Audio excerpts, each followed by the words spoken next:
much, everybody.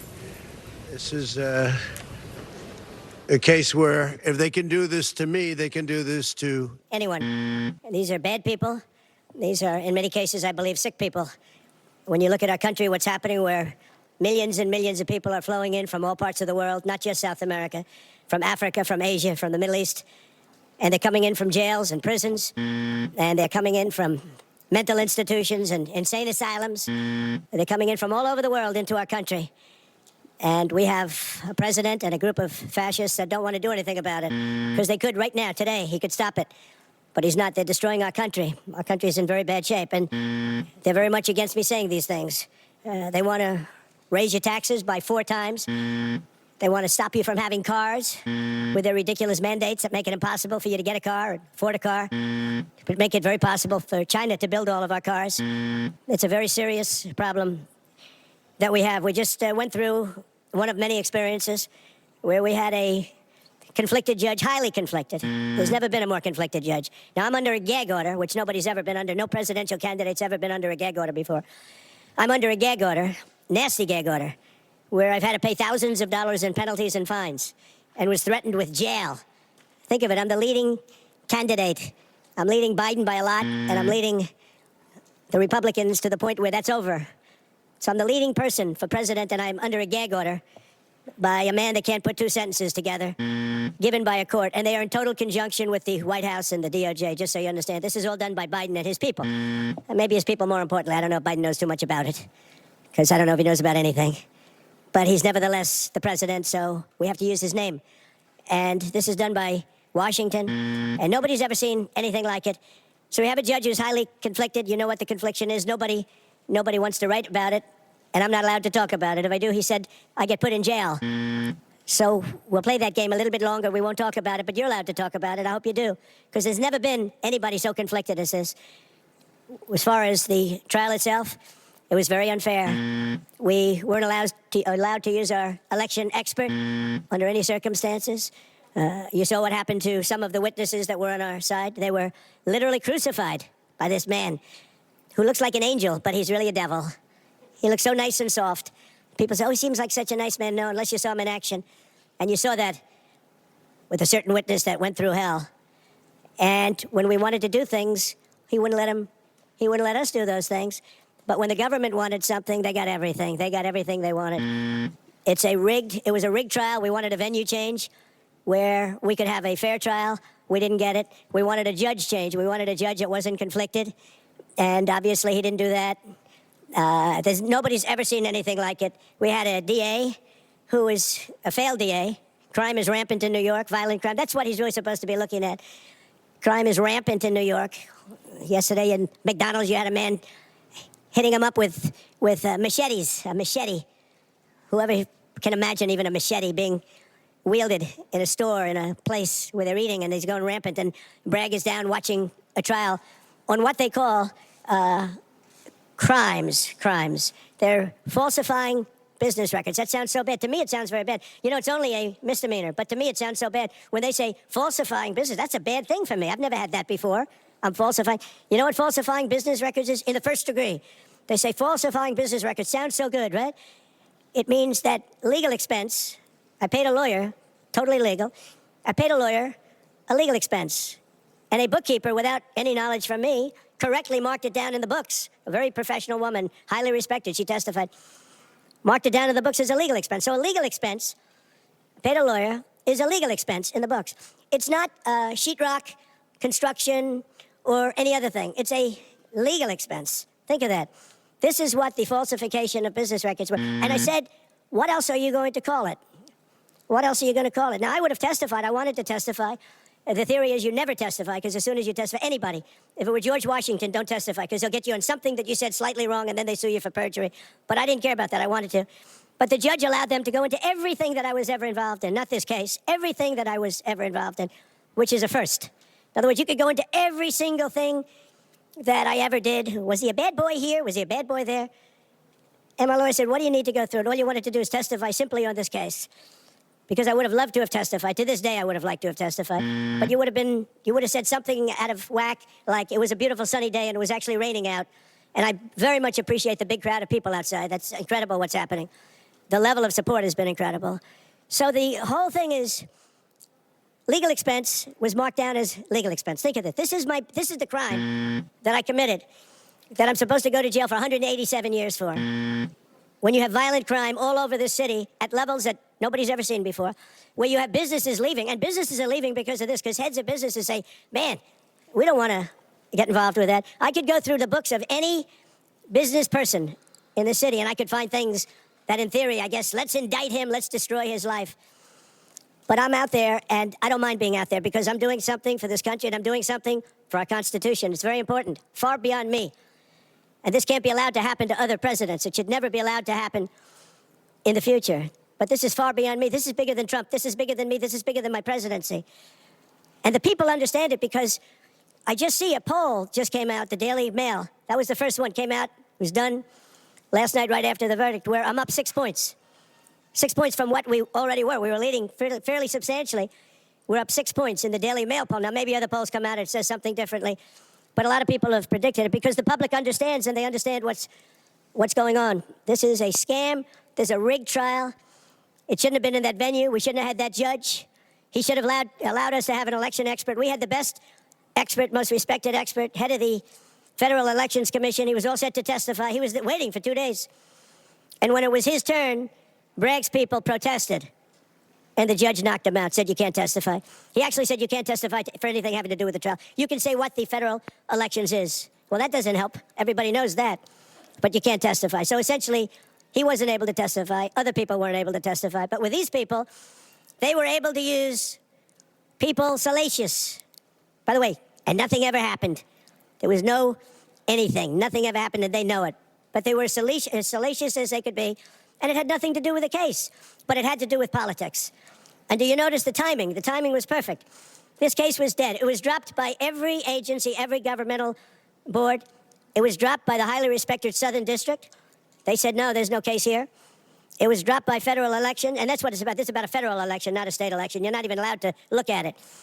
They took the state and the city, and they went into a federal election. They're not allowed. The people from federal election, Southern District, and Washington dropped the case. Everybody dropped the case. There was no case. Cy Vance dropped the case. And when Bragg came in, he said, this is the most ridiculous case I've ever seen. And who would have a certain person, again, gag order, who would have a certain person like this ever testify? He said, this is essentially one of the worst people I've ever seen ever to testify. He said, the craziest case I've ever seen, this is Bragg. Then when I announced I was running for president, a long time later, they decided to revive this case. And they got a judge, Judge Marchand, who was responsible for another case that was also brought. It destroyed the life of a very good man, by the way. Destroyed the life of a very good man who went to prison once, and then they just put him in prison again because they said he lied. He didn't lie. I looked at the statements he made. In fact, he didn't remember something, and they put him in jail. Again, they've destroyed him. With me for many years, he was an honorable person. He was an honest man. And if you look at what he did, supposedly, it never happened. There's never been anything like this. Over the education of his grandchildren. He didn't report that he had a car or 2 cars on his income. I don't know. I wonder how many people here have cars. I wonder how many people said, oh, gee, I have a car. That's worth X dollars. How do you even figure it? And I guess you do have to report it, but I would say probably almost nobody does. Nobody even thinks about it. They put this man, they destroyed this man. But they put him in jail again because they didn't want him to testify. They didn't want him to testify. That's why he went to jail. They put him in jail twice. He's 77 years old. Now, normally I'd say that's an old guy, but I don't feel 77. Nobody ever says that about me. I'd like them to say, gee, we have to have a little sorrow for this man, because they just don't say that about me, but maybe I'm better off that way. I think I'm probably better off that way. But they put him in jail twice. And you have to see what they put him in jail. And he was threatened by the judge. This man was told, you're going to get 15 years in jail if you don't give up Trump. And he was told that. You're going to get 15 years in jail. And he made a plea deal because he didn't want to spend the rest of his life. And he was told that viciously. We're living in a fascist state. He was told that viciously. So you can go to jail for 4 months, 5 months, or you can get 15 years in jail. So do a plea. Almost who wouldn't do that plea? Everyone does those pleas. It's a horrible thing. There's a whole group of lawyers that fight that. It's so unfair. It's so unfair. But they destroyed his life. So many other things. You look at Southern District didn't want to bring the case. Nobody wanted to bring the case. And then you know who didn't want to bring the case most of all? Is Bragg. Bragg didn't want to bring it. But then he brought it, and they tried to make it a different case. They didn't say legal expense equal legal expense. Again, if I wrote down and paid a lawyer, and by the way, this was a highly qualified lawyer. Now, I'm not allowed to use his name because of the gag order. But, you know, he's a sleazebag. Everybody knows that. Took me a while to find out. But he was effective. He did work. But he wasn't a fixer. He was a lawyer. You know, they like to use the word fixer. He wasn't a fixer. He was a lawyer. At the time, he was a fully accredited lawyer.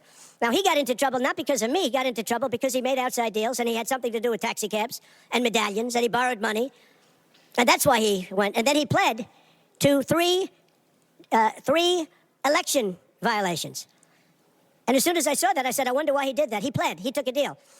Now, he took a deal because he wanted to get off. In other words, I'll take a plea deal, and I want to get off. And he wanted to make a deal with the Southern District. And they wrote the worst report I think I've ever seen on any human being, other than the report that was written on James Comey by the Inspector General, a very great Inspector General, actually, wrote a report that was so bad. This one was possibly worse. The Southern District, the judge didn't let us use it. He said, it's hearsay. I said, it's not hearsay. Wouldn't let us use it. This is about the man. But he got in trouble for a very simple reason, because he was involved with borrowing a lot of money, and he did something with the banks. I don't know if it's defrauded the banks, but something happened. You guys know what it is. And then in addition to that, he gave up on three things where he wasn't guilty. In fact, they were going to testify on that. The head of the FEC, the Brad Smith, the election expert, #1 rated in the country, was going to testify. He took a plea on three things. He just added them in because that gave him more bargaining power with respect to me. But the three things that he pled on, having to do with the election and having to do essentially a little bit with me, they weren't crimes. They weren't crimes. Nor is paying money under an NDA. So we have an NDA, non-disclosure agreement. It's a big deal, a non-disclosure agreement. Totally honorable, totally good, totally accepted. Everybody has them. Every company has non-disclosure agreements. But the press called it slush fund and all sorts of other things.